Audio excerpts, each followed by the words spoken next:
Hi BookTube! I want to tell you about a book that I got from Chrissie at Chrissie's Purple Library. It was a book blessing, and it was one of the best books that I have read in a very long time. So stay tuned. Woo!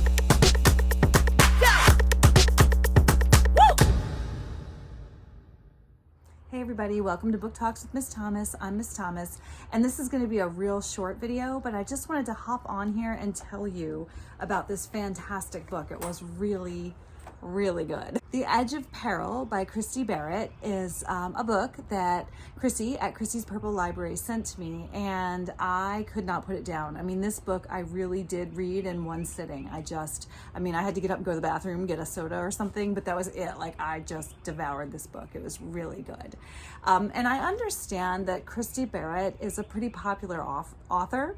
I'm hearing a lot of people on BookTube, specifically Christian BookTube, talking about Christy Barritt. So there's a different book that a lot of people have read. So I was really excited to get a Christy Barritt book, and I just loved this book. Okay, so The Edge of Peril starts chapter 1 right away, like right out the gate. Chapter 1 is from the perspective of the serial killer.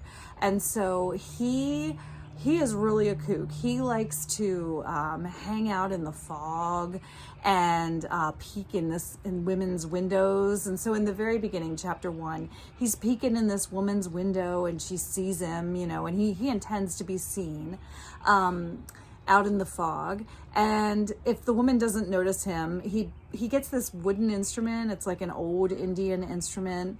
I'm picturing sort of like a flute. And he plays his war cry song. He plays this really eerie, creepy song. So the woman will look up and see him out of her window in the fog, and she'll be scared and call 911. And then he goes in and cuts her throat and kills her. So it's a very quick, bloody death, but there's no, graphic depictions of violence or anything. But it is clear from chapter 1 that one of the main characters goes around cutting women's throats. So if you can deal with that, the book was so good. And then the next chapter goes into Luke, who is the detective, and he's investigating this crime with his two bumbling deputies. They're not very good. They mean well, it seems, but they're just not terribly thorough.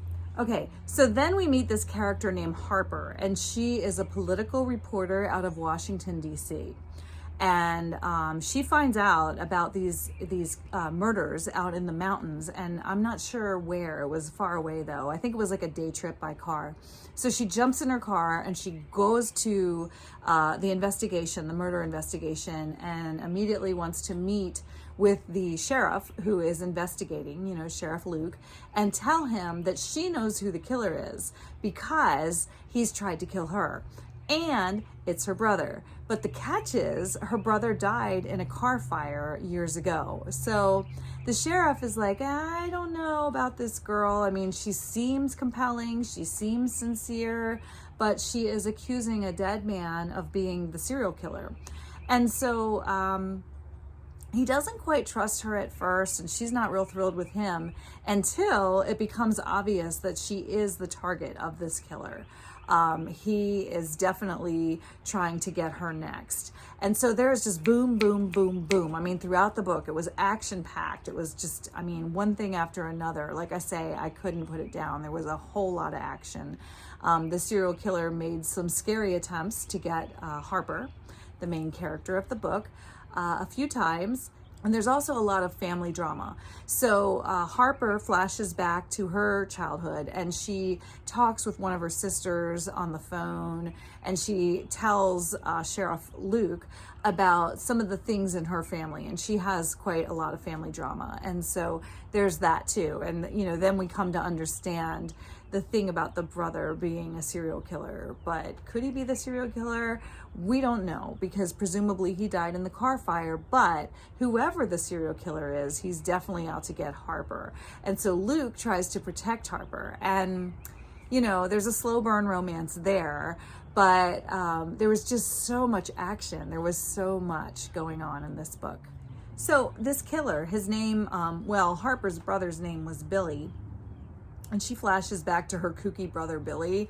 And, you know, she would wake up at night when he was living with her and they were kids, and he would be standing over her bed staring at her. And she asked him, you know, what are you doing? And he said, oh, I'm thinking about slicing your neck and all the blood and what it would feel like and smell like. And he's just a really kooky brother.